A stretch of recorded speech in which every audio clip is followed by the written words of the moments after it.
Good evening, students. Today we will start Prime Minister. Prime minister topic है हमारा chapter 4 का. उसको discuss करेंगे कि प्राइम मिनिस्टर को who will appoint prime minister and functions of prime ministers. ठीक है, let's start. Prime minister is the head of council of minister. Prime minister is the head of council of minister, यानी कि prime minister है जो council of ministers का head होता है. Council of ministers का हेड होता है. ठीक है, सबसे पहले हेड होता है. पीएम को हम प्राइम मिनिस्टर को यानी हम पीएम को रूलर ऑफ द स्टेट भी बोल सकते हैं. रूलर ऑफ द स्टेट, राज्य का यानी देश का शासक बोल सकते हैं. नेशन का हम क्या बोल सकते हैं, शासक भी बोल सकते हैं. ठीक है, सबसे ज़्यादा पावर है जो इसके पास ही होती है. अब सबसे बड़ी बात है, प्राइम मिनिस्टर को अपॉइंट कौन करता है. Who will appoint the prime minister. PM is appointed by the president. PM is appointed by the president. President इसको अपॉइंट करता है, बट प्रेसिडेंट इसमें फ्री नहीं होता माय डियर स्टूडेंट्स. पीएम को अपॉइंट करते वक्त प्रेसिडेंट फ्री नहीं होता, फ्री हैंड नहीं होता है, यानी कि बिल्कुल मुक्त नहीं होता, बल्कि पीएम उसी पर्सन को प्रेसिडेंट अपॉइंट कर सकता है जिसको लोकसभा में मेजॉरिटी हो. Majority of the Lok Sabha, majority in the Lok Sabha. जिस पर्सन को लोकसभा में मेजॉरिटी मिले उस पर्सन को प्रेसिडेंट पीएम अपॉइंट करता है. किसको, जिसको लोकसभा में मेजॉरिटी मिले. ठीक है, तो यानी कि प्रेसिडेंट है जब जनरल असेंबली के इलेक्शंस होते हैं. After the general assembly election, general assembly के जब इलेक्शंस होते हैं, जनरल असेंबली इलेक्शन, इसके बाद प्रेसिडेंट है जो प्रेसिडेंट इनवाइट करता है पार्टी के लीडर को, यानी कि लोकसभा के लीडर को. Leader of the Lok Sabha, Lok Sabha का लीडर कौन होगा, जिसको सबसे ज़्यादा मेजॉरिटी मिलेगी.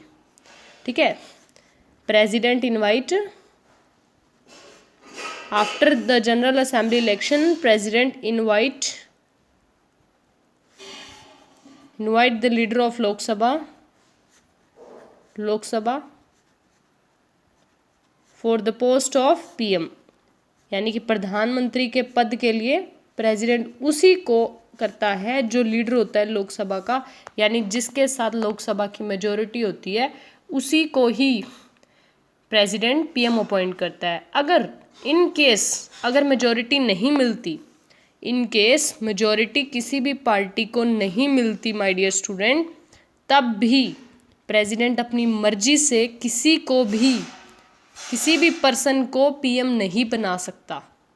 यानी कि जब वो पीएम बनाएगा तो उसे वो देखना होगा कि क्या ये पार्लियामेंट का मेंबर बनने के लायक है, संसद का, क्या ये बाकी क्वालिफिकेशंस पूरी करता है.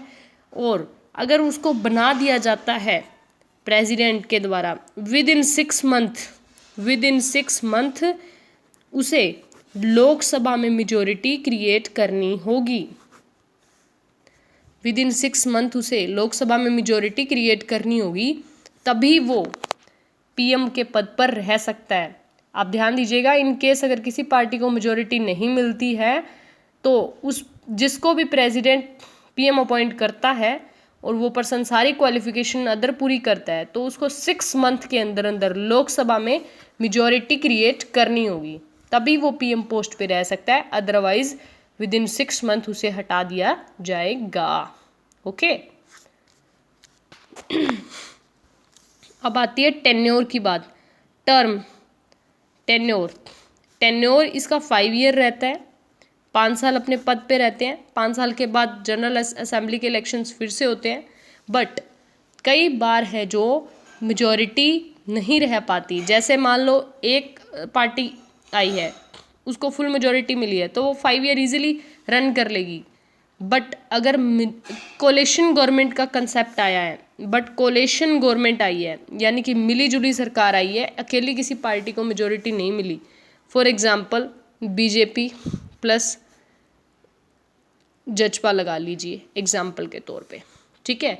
तो अब ये मेजोरिटी यानी कोलेशन वाली गवर्नमेंट में उनको क्या करना होगा, समझौते करने होंगे, यानी कि कॉम्प्रोमाइज़ करना होगा, ठीक है। अगर कॉम्प्रोमाइज़ कर लिए तो इजीली 5 इयर्स रन कर पाएंगे। अगर कोई भी पार्टी अपनी ज़्यादा डिमांड उठाती है, दूसरे को इग्नोर करती है, तो वो अपनी मेजोरिटी हटा सकती है। यानी मान लो इन्होंने हटा ली तो इसकी सरकार गिर गई, तो 5 ईयर से पहले भी ये जो है गवर्नमेंट गिर सकती है, अगर डिसॉल्व हो सकती है, अगर उसके साथ मेजोरिटी ना रहे तो, ठीक है। मेनली 5 ईयर का रहता है। उसके बाद आप देखिए टेन्योर के बाद सैलरी की बात आती है। सैलरी क्या रहती है, हमारी जो इनकी सैलरी है पीएम की वो 2,75,000 के आसपास रहती है, अप्रॉक्सीमेटली रहती है। बट इसके साथ उनको अलाउंस मिलते हैं, मंथली अलाउंस, हाउस अलाउंस होता है, मेडिकल फैसिलिटी मिलती है, ट्रांसपोर्ट फैसिलिटी मिलती है,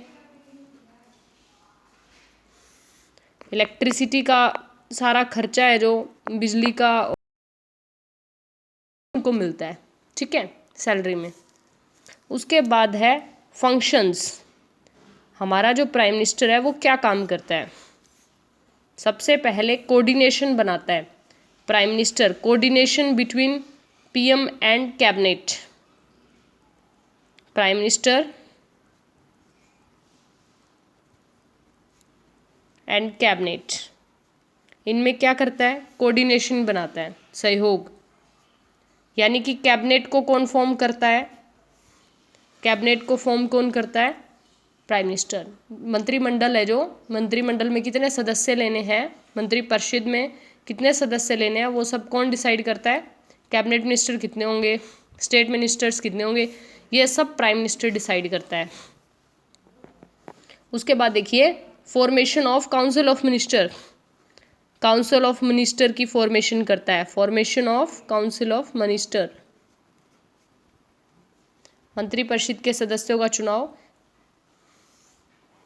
उसके बाद देखिए डिस्ट्रीब्यूशन ऑफ पोर्टफोलियो, यानी अगर मंत्री हैं ये डिसाइड कर लिए, उनके बाद उनको कौन सा डिपार्टमेंट देना है वो कौन डिसाइड करता है, वो भी प्राइम मिनिस्टर करता है। Portfolio means department, department, okay. Next देखिए रिमूवल ऑफ द मिनिस्टर, यानी कि जो मिनिस्टर्स हैं अब उनको अगर हटाना हो, अगर वो सही से काम नहीं कर रहे तो ये भी पीएम की इच्छा पर निर्भर करता है, उनको पद से हटाया जा सकता है, removal of the minister. Next देखिए leadership of the cabinet, cabinet का लीडर होता है, leadership of the cabinet, of the cabinet. Cabinet का नेता बिल्कुल होगा, जब कैबिनेट को चुना उसने है तो मेन लीडर वही रहेगा, ठीक है। नेक्स्ट देखिए इसमें लीडरशिप ऑफ द कैबिनेट के बाद प्राइम मिनिस्टर सबसे बड़ी बात एज ए कोऑर्डिनेटर होता है, ये prime minister as a coordinator, prime minister as a coordinator, सहयोगी का काम करता है कैबिनेट के बीच में, काउंसिल ऑफ मिनिस्टर्स के बीच में, स्टेट मिनिस्टर के बीच में, इनके बीच में क्या है, सहयोग करता है कौन, प्राइम मिनिस्टर। या काउंसिल ऑफ मिनिस्टर और प्रेसिडेंट के बीच में भी सलाह सहयोगी बनता है, कौन बनता है, पीएम, ठीक है। काउंसिल ऑफ मिनिस्टर और प्रेसिडेंट के बीच में अगर कोई मनमुटाव हो तो भी पीएम सॉल्व करेगा, और कैबिनेट और स्टेट मिनिस्टर के बीच में कोई डिस्प्यूट हो तो भी प्राइम मिनिस्टर सॉल्व करेगा। नेक्स्ट देखिए स्टूडेंट्स अपॉइंटमेंट्स, अपॉइंटमेंट्स है जो स्टेट में वो भी पीएम के द्वारा की जाती है। अपॉइंटमेंट्स है जो माना कि जो है आपके अटॉर्नी जनरल या यूनियन पब्लिक सर्विस कमीशन, ये सब अपॉइंटमेंट है जो प्रेसिडेंट के द्वारा होती है, बट जो कुछ और अपॉइंटमेंट्स हैं वो स्टेट में वो कौन करता है, पीएम करता है। उसके बाद देखिए लीडर ऑफ द पार्लियामेंट, संसद का नेता होता है, लीडर ऑफ द पार्लियामेंट, बिल्कुल संसद का नेता होता है, इसमें कुछ समझाने वाली बात नहीं है। उसके बाद है represent India as a international conference, जब हमारा देश का दूसरे देश के साथ कोई कॉन्फ्रेंस होती है तो वो इंडिया की तरफ से रिप्रेजेंट होता है, represent India as international conference, in international conference. यानी कि मान लो अमेरिका के साथ हमारी कोई मीटिंग है तो उसमें रिप्रेजेंट करता है इंडिया को, यूएनओ के हम मेंबर हैं, नॉन परमानेंट मेंबर है, तो उसमें भी रिप्रेजेंट पीएम ही करता है, उसमें मीटिंग्स में भाग भी लेता है, तो represent India in international conference. तो आई होप आपको पीएम के फंक्शन समझ में आए होंगे। कोई डाउट हो तो व्हाट्सएप पे मैसेज करके पूछ सकते हैं स्टूडेंट्स। Thank you.